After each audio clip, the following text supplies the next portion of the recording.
Girls, हम discuss कर रहे थे एरोमेटिक हाइड्रोकार्बन्स, और एरोमेटिक हाइड्रोकार्बन में जो पेरेंट मेंबर होता है एरोमेटिक हाइड्रोकार्बन का, दैट इज बेंजीन.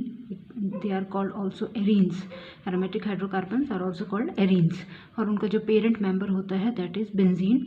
तो बेंजीन की प्रिपरेशन, मेथड ऑफ प्रिपरेशन हमने डिस्कस कर लिए थे.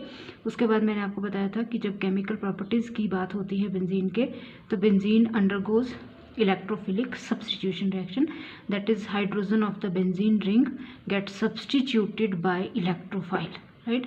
और फिर आपके साथ इलेक्ट्रोफिलिक सब्स्टिट्यूशन में हेलोजिनेशन डिस्कस की थी, nitration, sulphonation, alkylation and acylation, right. फिर उसके बाद उसका मैकेनिज्म, जनरल मैकेनिज्म सबके लिए, चाहे वो हेलोजिनेशन है, चाहे नाइट्रेशन है, या एल्काइलेशन या एसाइलेशन, सभी के लिए एक जनरल मैकेनिज्म फॉलो होता है. वो जनरल मैकेनिज्म भी हमने डिस्कस कर लिया था, electrophilic substitution of aromatic hydrocarbons particularly benzene, right. और जब मैकेनिज्म डिस्कस किया था स्टूडेंट्स, तो आपको बताया गया था कि जो इलेक्ट्रोफिलिक सब्स्टिट्यूशन है बेंजीन की, वो स्टेप्स में रिएक्ट होती है, ठीक है. ये नहीं है कि रिएक्शन एक ही स्टेप में होगी, but it occurs step wise. Step wise means आपको मैंने 3 स्टेप्स कराए हैं उसमें, तो आप उसको 3 स्टेप्स को आप, ये जो फर्स्ट स्टेप होता है that is generation of electrophile, you can consider it as a preliminary step, ठीक है.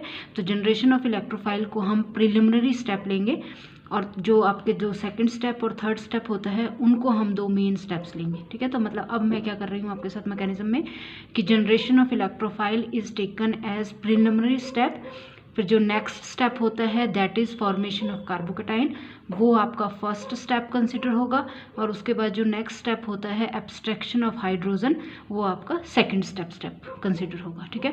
तो अब हम बात करेंगे, मेरा बोलने का मतलब क्या है कि जो बेंजीन की इलेक्ट्रोफिलिक सब्स्टिट्यूशन होती हैं वो स्टेप वाइज होती है. पहले इलेक्ट्रोफाइल जनरेट होगा, उसके बाद सेकंड स्टेप में कार्बोकेटाइन की फॉर्मेशन होगी, और you can call it first step.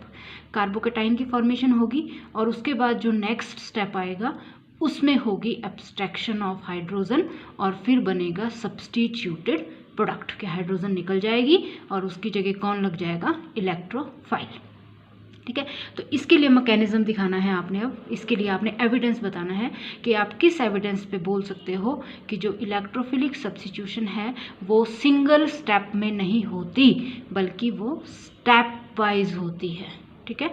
तो अगर 2 मेन स्टेप हैं तो बोलने का मतलब है कि जो इलेक्ट्रोफिलिक सब्स्टिट्यूशन है वो सिंगल स्टेप में नहीं होती, that take place in 2 steps, ठीक है. दोबारा से रिपीट कर रही हूँ, 2 स्टेप्स कौन के हैं, कार्बोकेटाइन की फॉर्मेशन और एब्स्ट्रैक्शन ऑफ हाइड्रोजन.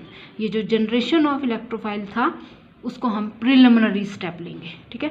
तो यही है आपका, जब हम एरोमेटिक इलेक्ट्रोफिलिक सब्स्टिट्यूशन करी हमने डिस्कस, तो आपको बताया था सबसे प्रिलिमिनरी स्टेप होता है जनरेशन ऑफ इलेक्ट्रोफाइल. उसके बाद जो फर्स्ट स्टेप आता है that is formation of carbocation, और फिर जो नेक्स्ट स्टेप आता है that is abstraction of proton from carbocation. तो मैंने दोबारा से बोल दिया, प्रिलिमिनरी स्टेप हो गई आपकी इलेक्ट्रोफाइल की जनरेशन, फर्स्ट स्टेप हो गया फॉर्मेशन ऑफ कार्बोकेटाइन. आपको बताया गया था कि ये जो फर्स्ट स्टेप होता है which is generation of carbocation, this is slow step. और आपको पता है कि रेट डिटर्मिनिंग स्टेप भी वही होता है जो स्लो स्टेप होता है, कि रेट इस स्टेप पे डिपेंड करेगी, ठीक है. रेट ज़्यादा होगी कि कम होगी वो इस स्टेप पे डिपेंड करेगी, which is rate determining step. और उसके बाद सेकेंड स्टेप होता है एब्स्ट्रैक्शन ऑफ प्रोटॉन, और आपके पास बन जाएगा सब्स्टिट्यूटेड प्रोडक्ट. और ये जो स्टेप होता है दैट इज़ फास्ट. ये हमने मैकेनिज्म पूरा डिस्कस कर लिया है. अब अगर इसको दोबारा से आप देखो यहाँ पे, तो सपोज करो कि इलेक्ट्रोफाइल जनरेट हो गया, ये आया आपका फर्स्ट स्टेप. अब मैं बेंजीन को लिख रही हूँ C6H6. इलेक्ट्रोफाइल, ये जनरेट हुआ कार्बोकेटाइन, ठीक है, कार्बन पे positive charge, carbocation, this is slow step. उसके बाद आपको पता ही है अब हाइड्रोजन की एब्स्ट्रैक्शन होगी. Z नेगेटिव जो एक न्यूक्लियोफाइल है, H को यहाँ से रिमूव करेगा, ठीक है. तो ये बन जाएगा आपके पास सब्स्टिट्यूटेड प्रोडक्ट, इलेक्ट्रोफाइल लग गया. और ये जो स्टेप होगा ये फास्ट स्टेप होगा. हमारा जो मेन काम है वो ये बताना है कि ये जो रिएक्शन है, मैकेनिज्म जो प्रपोज किया गया है दैट इज़ करेक्ट. मतलब करेक्ट मैकेनिज्म यही है कि रिएक्शन स्टेप्स में होगी, और मेनली कितने स्टेप्स होंगे, 2 स्टेप्स, ठीक है. अब है कैसे हम इसको एक्सप्लेन करेंगे स्टूडेंट्स, क्या एविडेंस देंगे हम, एविडेंस देंगे हम isotopic tracer techniques, that is called isotopic tracer technique, ये मैकेनिज्म का एविडेंस है। एविडेंस क्या है कि अगर हम बेंजीन ले रहे हैं C6H6, हमने की उसकी इलेक्ट्रोफिलिक सब्स्टिट्यूशन। अब मैं आपको एक स्टेप में फाइनल प्रोडक्ट दिखा रही हूँ, ठीक है। मतलब हमने मान लिया है कि रिएक्शन स्टेप्स में अगर हो रही है, हमने सिर्फ फाइनल प्रोडक्ट लिखा, C6H6 इलेक्ट्रोफिलिक सब्स्टिट्यूशन हुई और ये बना प्रोडक्ट, ठीक है। अब मैंने आइसोटोप का मतलब क्या हो गया, कार्बन हाइड्रोजन के आइसोटोप लेने हैं। This is protium. अब हम लेंगे ड्यूट्रियम। आपको पता है हाइड्रोजन के 3 आइसोटोप होते हैं, प्रोटियम 1H1, ड्यूट्रियम 1H2, मतलब मास नंबर 2 हो जाएगा, और ट्रीटियम 1H3। आइसोटोप वही होते हैं विच differ in the mass number, have the same atomic number, ठीक है। तो हाइड्रोजन के 3 आइसोटोप होते हैं, 1H1, 1H2 एंड 1H3, इसको बोलते हैं ड्यूट्रियम, ठीक है। तो हमने हाइड्रोजन का आइसोटोप लिया है स्टूडेंट, तभी इसको बोलते हैं आइसोटोपिक ट्रेसर टेक्निक। ये एक लिया मैंने सिंपल C6H6 जिसमें हाइड्रोजन है, दैट इज प्रोटियम, उसकी इलेक्ट्रोफिलिक सब्स्टिट्यूशन की। दूसरी बार मैंने लिया ड्यूट्रियम जो हाइड्रोजन का ही आइसोटोप है लेकिन दैट इज 1H2, उसकी भी की ही इलेक्ट्रोफिलिक सब्स्टिट्यूशन। तो ऑब्वियस है प्रोडक्ट क्या बनेगा, ये इलेक्ट्रोफिलिक सब्स्टिट्यूशन हो रही है, हाइड्रोजन सब्स्टिट्यूट होगा, यहाँ ड्यूट्रियम सब्स्टिट्यूट होगा। ऑब्जर्व क्या किया गया स्टूडेंट्स कि जब आपने बेंजीन लिया दैट इज C6H6 हाइड्रोजन वाला, तो आपका बना ये प्रोडक्ट। जब आपने ड्यूट्रियम लिया तो प्रोडक्ट ये बना, लेकिन रेट जो आई दोनों की सेम आई। जिस रेट से ये वाला प्रोडक्ट बना उसी रेट से ये वाला प्रोडक्ट बना। अब क्वेश्चन अराइज होता है कि ऐसा क्यों हुआ, ऐसा नहीं होना चाहिए था। हम ये एक्सपेक्ट करते हैं कि ऐसा नहीं होना चाहिए। ऐसा इसलिए नहीं होना चाहिए क्योंकि जो ड्यूट्रियम होता है उसका मास नंबर होता है 2, जो प्रोटियम से ज़्यादा होता है, ठीक है। और आपको पता ही है जो चीज़ हैवी हो उसको रिमूव करना मुश्किल होता है, जो चीज़ लाइट हो उसको रिमूव करना इजी होता है। तो हम ये एक्सपेक्ट करते हैं कि C6H6 में जो हाइड्रोजन रिमूव होनी चाहिए वो जल्दी रिमूव होनी चाहिए, लेकिन C6D6 में जो ड्यूट्रियम रिमूव होना चाहिए वो स्लोली रिमूव होना चाहिए, ठीक है। यही होगा क्योंकि this is heavier, this is lighter. तो हम ये एक्सपेक्ट करते हैं, लेकिन जो ऑब्जर्व किया गया वो ये ऑब्जर्व किया गया कि चाहे हाइड्रोजन रिमूव हो चाहे ड्यूट्रियम रिमूव हो, दोनों की रेट क्या आएगी, same. Both proceed at the same rate. अब क्वेश्चन अराइज होता है कि ऐसा हुआ क्यों, ठीक है। तो स्टूडेंट्स ऐसा इसलिए हुआ क्योंकि ये जो रिएक्शन है electrophilic substitution, that is not taking place in a single step but it is taking place in 2 steps, ठीक है। और वो 2 स्टेप्स क्या हैं कि पहले स्टेप में जो कार्बोकेटाइन की जनरेशन हो रही है that is a rate determining step. और आप देख लो जब आपके कार्बोकेटाइन की जनरेशन हो रही है तो चाहे ड्यूट्रियम है चाहे हाइड्रोजन है, बॉन्ड यहाँ नहीं टूट रहा है, ठीक है। बॉन्ड यहाँ नहीं टूट रहा है, this is rate determining step. अगर बॉन्ड यहाँ टूटता तो आपने बोलना था कि हाइड्रोजन का बॉन्ड जल्दी टूटना था और ड्यूट्रियम का बॉन्ड स्लोली टूटना था, लेकिन क्योंकि बॉन्ड यहाँ नहीं टूट रहा है, बॉन्ड नेक्स्ट स्टेप में टूट रहा है and that is not rate determining step. Rate इस पे डिपेंड नहीं करेगी, रेट इस पे डिपेंड करेगी। यहाँ अगर बॉन्ड टूटता तो आपने बोलना था कि ये रिएक्शन फास्ट होनी थी, ये रिएक्शन स्लो होनी थी, लेकिन ऐसा नहीं हो रहा है। बॉन्ड यहाँ ना टूट के यहाँ टूट रहा है, तो यहाँ टूटने से चाहे हाइड्रोजन का टूटे चाहे ड्यूट्रियम का टूटे, रेट विल बी सेम क्योंकि this is not the rate determining step, right. तो इसका मतलब क्या हो गया बोलने का कि रिएक्शन सिंगल स्टेप में नहीं हो रही है, रिएक्शन 2 स्टेप्स में हो रही है। एक स्टेप रेट डिटर्मिनिंग स्टेप है which is the formation of carbocation. Second step जो है जहाँ हाइड्रोजन या ड्यूट्रियम की एब्स्ट्रैक्शन होगी that is second step and that is not the rate determining step. Final यही है कि reaction is taking place in steps, क्योंकि अगर सिंगल स्टेप में होती तो चाहे हाइड्रोजन होता चाहे ड्यूट्रियम होता, ठीक है, हाइड्रोजन का बॉन्ड भी उसी स्पीड से, हाइड्रोजन का बॉन्ड स्लोली टूटना था और ड्यूट्रियम, हाइड्रोजन का बॉन्ड फास्ट टूटना था और ड्यूट्रियम का बॉन्ड स्लोली टूटना था, लेकिन ऐसा नहीं हो रहा है। तो आप देख सकते हो बॉन्ड ब्रेकेज स्टेप 2 में which is not slow but not rate determining step. Step 1 formation of carbocation is the rate determining step as it does not involve any cleavage of CH bond. ठीक है, तो वो number बता दिया आपको. इसका मतलब यहाँ से आपको क्लियर हो जाना चाहिए अब कि यहाँ पे कोई भी आइसोटोपिक इफेक्ट नहीं आ रहा है. क्यों स्टूडेंट्स? क्यों? क्योंकि अगर आइसोटोपिक इफेक्ट आता तो हर हालत में ऐसा होना था कि कार्बन ड्यूटेरियम बॉन्ड स्लोली टूटना था, कार्बन हाइड्रोजन बॉन्ड फास्ट टूटना था. लेकिन ऐसा नहीं हो रहा है. चाहे कार्बन ड्यूटेरियम बॉन्ड है चाहे कार्बन हाइड्रोजन बॉन्ड है, दोनों सेम स्पीड से टूट रहे हैं. ये बताया आपको यहाँ पे, both proceed at the same rate. ठीक है, इसका मतलब जो आपके इस रिएक्शन है वो 2 स्टेप्स में हुई. उसमें जो कार्बोकेटाइन की फॉर्मेशन थी that was rate determining step. लेकिन आपने उसमें देख लिया कि उसमें हाइड्रोजन और ड्यूटेरियम वाला बॉन्ड नहीं टूटता है. ठीक है, तो यहाँ से अब आपके पास आ गया कि एब्सेंस ऑफ आइसोटोपिक इफेक्ट से क्या पता चल गया कि there is no possibility of single step और कंसर्टेड मैकेनिज्म. मतलब रिएक्शन सिंगल स्टेप में नहीं हो रही है, रिएक्शन का मैकेनिज्म कंसर्टेड नहीं है. ठीक है, तो बस अब आपने फाइनली क्या बोला कि जो एरोमेटिक इलेक्ट्रोफिलिक सब्स्टिट्यूशन होती है that is a step wise process in which formation of carbocation is the rate determining step. ठीक है, तो ये फाइनल है कि स्टेप्स में होगी और जो कार्बोकेटाइन की फॉर्मेशन है वो रेट डिटर्मिनिंग स्टेप होगा, वो स्लो स्टेप होगा, और जो एब्स्ट्रैक्शन होगी वो आपकी फिर सेकंड स्टेप में होगी. हाइड्रोजन की बाय इलेक्ट्रोफाइल वो किस स्टेप में होगी? सेकंड स्टेप में. ठीक है, तो ये हो गया आपका एविडेंस. उसके बाद स्टूडेंट्स अब आपने देख लेना है मैकेनिज्म. ठीक है, मैकेनिज्म्स आपने फटाफट से देख लेने हैं क्योंकि मैंने आपको जनरल मैकेनिज्म करवा दिया है. अब आपने देखने हैं मैकेनिज्म से पहले थोड़ा सा एनर्जी प्रोफाइल डायग्राम देख लो. This is very important. Energy profile diagram for electrophilic substitution aromatic. ठीक है स्टूडेंट्स, जब आपने मैकेनिज्म देखा स्टूडेंट्स तो आप मैकेनिज्म को देख के ये बनाएंगे एनर्जी प्रोफाइल डायग्राम. और वो क्या बोलता है, सामने है आपके, जब आप एनर्जी को with progress of reaction plot करोगे, energy is increasing like this is progress of reaction. तो आपको पता है दीज आर रिएक्टेंट. मतलब प्रिलिमिनरी स्टेप मैंने नहीं लिया, मैं फर्स्ट स्टेप ले रही हूँ that is benzene plus electrophile. ठीक है, दीज आर रिएक्टेंट. अब आपको पता है पहले क्या होता है, अगर आपको थोड़ा सा याद है, रिएक्टेंट प्रोडक्ट तभी बनाते हैं जब वो इस एनर्जी बैरियर को क्रॉस करते हैं. इस एनर्जी बैरियर को क्रॉस करने के लिए उनके पास इतनी एनर्जी होनी चाहिए.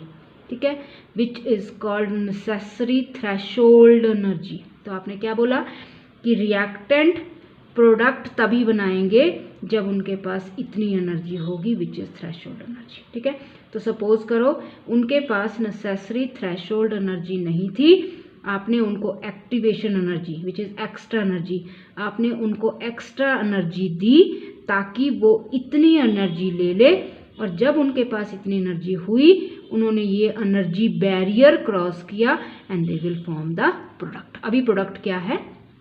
कार्बोकेटाइन. ठीक है, ये कार्बोकेटाइन. तो बस मैं सिंपल सा आपको बता रही हूँ कि रिएक्टेंट ने कार्बोकेटाइन बनाने के लिए उनको ये एनर्जी बैरियर क्रॉस करना पड़ेगा. इस एनर्जी बैरियर को क्रॉस करने के लिए आपने उनको extra energy the which is activation energy. ठीक है, तो आपने इतनी एक्स्ट्रा एनर्जी दी, उन्होंने ये एनर्जी बैरियर क्रॉस किया and they will form the carbocation. ठीक है, उसके बाद कार्बोकेटाइन बन गया. अब उसने बनाना है प्रोडक्ट. कार्बोकेटाइन प्रोडक्ट तभी बनाएगा, उसकी अपनी एनर्जी इतनी है, अगर उसके पास ये एक्स्ट्रा एनर्जी होगी, वो इस एनर्जी बैरियर को क्रॉस करता है. तो आपने क्या बोला कि इस एनर्जी बैरियर को क्रॉस करने के लिए आपने उनको एक्स्ट्रा एनर्जी दी, जिसको क्या बोलते हैं आप? Activation energy. उन्होंने ये एनर्जी बैरियर क्रॉस किया and they will form the product. बोलने का मतलब है कि रिएक्टेंट प्रोडक्ट तभी बनाएंगे जब उनके पास नेसेसरी थ्रेशोल्ड एनर्जी होगी. अगर किसी के पास नेसेसरी थ्रेशोल्ड एनर्जी नहीं है तो आपने extra energy the which is called activation energy. जैसे ही उनके पास एक्स्ट्रा एनर्जी आई, उन्होंने अटेन की necessary threshold energy. Threshold energy जैसे ही उनके पास आई, उन्होंने इस एनर्जी बैरियर को क्रॉस किया and they will form the product. तो आपके सामने है ये कि इलेक्ट्रोफिलिक सब्स्टिट्यूशन में आपके पास 2 ट्रांजिशन स्टेट्स बनती हैं. ये एनर्जी बैरियर. ठीक है, ट्रांजिशन स्टेट 1 ये किसके लिए बनता है? ये एनर्जी बैरियर क्रॉस करना पड़ता है कार्बोकेटाइन बनाने के लिए, एंड ये एनर्जी बैरियर क्रॉस करना पड़ता है प्रोडक्ट बनाने के लिए. एनर्जी ऑफ द रिएक्टेंट ज़्यादा, प्रोडक्ट की एनर्जी कम। ये आपने ध्यान रखना है। Product is this is reactant. तो दो ट्रांजिशन स्टेट्स आ रही हैं आपके पास, एक है for the formation of carbocation, second is for the formation of product. अब ध्यान रखना है आपको, आपके सामने है ट्रांजिशन स्टेट 1 की एक्टिवेशन एनर्जी ज़्यादा है, ये देख लो आप, ठीक है। ट्रांजिशन स्टेट 1 की एक्टिवेशन एनर्जी ज़्यादा है, मतलब कार्बोकेटाइन बनाने के लिए आपको ज़्यादा एक्स्ट्रा एनर्जी देनी पड़ रही है, ठीक है। और प्रोडक्ट बनाने के लिए आपको कम एक्स्ट्रा एनर्जी देनी पड़ रही है। तो बोलने का मतलब क्या हो गया कि activation energy for the transition state 1 is more and for the transition state 2 it is less, ठीक है। More the activation energy, slow is the reaction, सबने पढ़ा है। एक्टिवेशन एनर्जी जितनी ज़्यादा होती है रिएक्शन उतनी ही स्लो होती है। तो बस this is the slowest step, क्योंकि यहाँ एक्टिवेशन एनर्जी ज़्यादा लग रही है। तो वही हमने डिस्कस किया है मैकेनिज्म में कि रिएक्शन स्टेप्स में होगी। रिएक्टेंट एकदम से प्रोडक्ट नहीं बनाएंगे, पहले वो एक इंटरमीडिएट स्टेट बनाएंगे विच इज़ कार्बोकेटाइन। उसको बनाने के लिए उनको ये एनर्जी बैरियर क्रॉस करना पड़ेगा, उसके बाद वो इस एनर्जी बैरियर को क्रॉस करेंगे और फिर बनाएंगे प्रोडक्ट, ठीक है। तो दिस इज स्लो स्टेप, जो आपको साफ दिखा रहा है, क्योंकि activation energy is more, reaction will be slow. Activation energy is less, reaction will be fast. तो this is slow step, this is fast step. बस यही आपने किया। एक्टिवेशन एनर्जी में अब आपने याद रखना है कि जब ट्रांजिशन स्टेट 1 आ रही है, ये एनर्जी बैरियर क्रॉस हो रहा है, तो आपका जो इलेक्ट्रोफाइल के साथ बॉन्ड बन रहा है वो स्लोली बनना शुरू हुआ है, ठीक है। ये ध्यान रखना है। एच अभी जुड़ा हुआ है, लेकिन ई के साथ बॉन्ड बनना अभी शुरू हुआ है। और जब ट्रांजिशन स्टेट 2 आएगी तो क्या हुआ कि आपका ई के साथ बॉन्ड बन चुका है, लेकिन एच के साथ टूटना शुरू हुआ है, ठीक है। तो ये ध्यान रखना है। ट्रांजिशन स्टेट 1 में आपके पास इलेक्ट्रोफाइल के साथ बॉन्ड बनना शुरू हुआ है, एच के साथ अभी बॉन्ड बना हुआ है जो पहले से था, ठीक है, लेकिन ई के साथ पार्शली शुरू हुआ है। और जब ट्रांजिशन स्टेट 2 आएगी तो क्या होगा, एच के साथ बॉन्ड टूटना शुरू हो जाएगा, ई के साथ बन चुका है, ठीक है। तो यही आपको दिखाया है डॉटेड लाइन से कि एच के साथ टूट रहा है, ई के साथ बन गया है। यहाँ ई के साथ बन रहा है पार्शली और एच के साथ अभी बना हुआ है, ठीक है। तो ये transition state 1, this is transition state 2। ये आपने ध्यान रखना है। कार्बोकेटाइन बना है लेकिन इस तरह से हो रही है बॉन्ड। तो अब एच अभी बना हुआ है, ई बनना शुरू हुआ है, यहाँ एच अब टूटना शुरू हो गया है, ई बन रहा है, ठीक है। तो ये हो गया आपके पास energy profile diagram for electrophilic substitution. तो ये आपके सामने है, दिस इज। तो आपने देख लिया एनर्जी। अच्छा, अब ये भी क्वेश्चन राइज होता है कि क्यों एक्टिवेशन एनर्जी 1 ज़्यादा होती है, एक्टिवेशन एनर्जी 2 ज़्यादा कम होती है, ठीक है। तो क्वेश्चन उसका यही है, रीज़न उसका यही है कि जब ट्रांजिशन स्टेट 1 क्रॉस हो रही है ना, तो आपका जो ये कार्बोकेटाइन बन रहा है इसकी एरोमेटिसिटी कम हो गई है, एरोमेटिसिटी ख़त्म हो गई है, ठीक है। एरोमेटिक ये तब था कब, जब यहाँ था, यहाँ ये एरोमेटिक नहीं है। अभी इसके पास सिर्फ 4 पाई इलेक्ट्रॉन्स हैं एंड 4 पाई इलेक्ट्रॉन्स एरोमेटिक नहीं होता, ये इलेक्ट्रोमेटिक था। तो क्योंकि एरोमेटिसिटी लॉस हो गई है इसकी, तो इसका रेजोनेंस स्टेबलाइजेशन ख़त्म हो गई, ठीक है। तो रेजोनेंस स्टेबलाइजेशन ख़त्म होने की वजह से आपको ज़्यादा एनर्जी लगानी पड़ेगी, ठीक है। तो ये याद रखना है। जो आपकी फर्स्ट स्टेप है विच इज़ स्लो स्टेप, वो हाईली एंडोथर्मिक है। हाईली एंडोथर्मिक क्यों है, क्योंकि बहुत एनर्जी लग रही है उसके लिए, और एनर्जी कम ज़्यादा क्यों लग रही है, रीज़न उसका क्योंकि बेंजीन ने अपना एरोमेटिक करैक्टर जो है वो लूज़ कर दिया है, अपनी एरोमेटिसिटी इसने लूज़ कर दी है, अपनी स्टेबिलिटी इसने लूज़ कर दी है, ठीक है। तो उसको ओवरकम करने के लिए आपको ज़्यादा एनर्जी लगानी पड़ रही है, ठीक है। तो ये देख लेना आपने, ये हो गया एनर्जी प्रोफाइल डायग्राम। और उसके बाद हम कुछ का मैकेनिज्म डिस्कस करेंगे स्टूडेंट्स फटाफट से। जो जनरल मैकेनिज्म है बिल्कुल उसी तरह से है। जो मेन स्टेप है that is generation of electrophile, वो देखना है आपने बस। ये है halogenation, benzene plus chlorine FeCl3, ये बन गया chlorobenzene. Hydrogen get substituted by chlorine. अब इसका प्रीलिमिनरी स्टेप क्या है, ClCl, Cl2 FeCl3 which is a Lewis acid. आपको पता है this is Lewis acid, it is deficient in electron. इसकी टेंडेंसी रहती है कि मैं अपना ऑक्टेट कंप्लीट करूं। तो ऑक्टेट कंप्लीट करने के लिए इसकी प्रेजेंस में इसकी पार्शियल पोलराइजेशन होती है।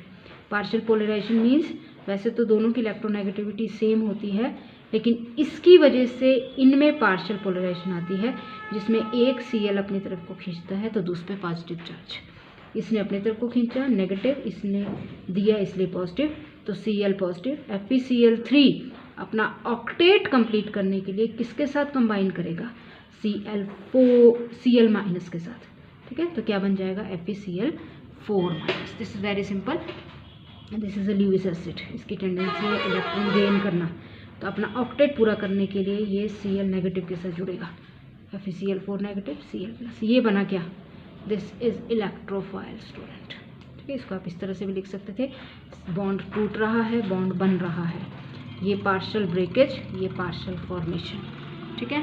तो ये है आपका कार्बोकेटाइन, सॉरी इलेक्ट्रोफाइल, ये बना इलेक्ट्रोफाइल Cl प्लस।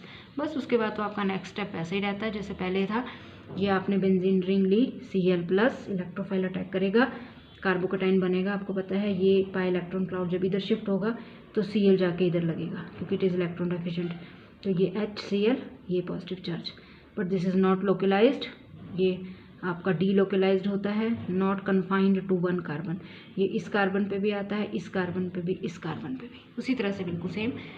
तो आपका रेजोनेंस स्टेबलाइज्ड स्ट्रक्चर ये बना, जिसमें आप ये दिखा रहे हो कि positive charge is not confined to one carbon, it is confined to all carbons, ठीक है। 3 ऑर्थो पैरा वाले सारे। और फिर last step abstraction of proton होगा, वो आपको पता ही है, ये कार्बोकेटाइन FeCl4 माइनस यहाँ से H प्लस को लेगी है, ठीक है। तो जब ये H प्लस लेगी तो ये जो पेयर था ये वापस शिफ्ट हो गया, बेंजीन का एरोमेटिक करैक्टर दोबारा से आ गया 6 पाई इलेक्ट्रॉन, ठीक है, 3 पाई बॉन्ड बन गए और ये बन गया आपका FeCl3 प्लस HCl, ठीक है। दिस इज द मैकेनिज्म, आपने कर लेना है, दिस इज वेरी इंपॉर्टेंट। उसके बाद नेक्स्ट है आपका नाइट्रेशन। नाइट्रेशन का भी बिल्कुल वही है, बस आपको सिर्फ पता होना चाहिए कि इलेक्ट्रोफाइल कैसे जनरेट होना। Nitration means benzene, concentrated nitric acid, concentrated sulphuric acid, hydrogen get substituted by nitro group, water, ये बन गया nitrobenzene. Preliminary step is generation of electrophile. HNO3 को मैं इस तरह से लिख रही हूँ HONO2, ठीक है, ताकि आपको क्लियर हो। दिस इज HNO3, ये H2SO4, इट इज़ एसिड, यहाँ से H प्लस जाएगा इधर को, तो ये क्या बन जाएगा HSO4 माइनस, ठीक है। ये H प्लस किधर जाएगा, ऑक्सीजन के लोन पेयर पे, तो जब ऑक्सीजन के लोन पेयर पर अटैक करेगा, ऑक्सीजन पे कैसा चार्ज आ जाएगा, पॉजिटिव चार्ज। अपने पॉजिटिव चार्ज को बैलेंस करने के लिए ऑक्सीजन इस पेयर को अपनी तरफ खींचेगा, तो ऑब्वियस है ये बन गया वाटर, और इस पे कैसा चार्ज आ जाएगा, पॉजिटिव, NO2 प्लस, ठीक है। बस NO2 प्लस जो आया दैट इज इलेक्ट्रोफाइल, ये जनरेट हुआ इलेक्ट्रोफाइल। तो ये स्टेप आपको क्लियर होना चाहिए बिल्कुल। उसके बाद तो नेक्स्ट तो बिल्कुल सेम है, ये बन गया आपके पास इलेक्ट्रोफाइल।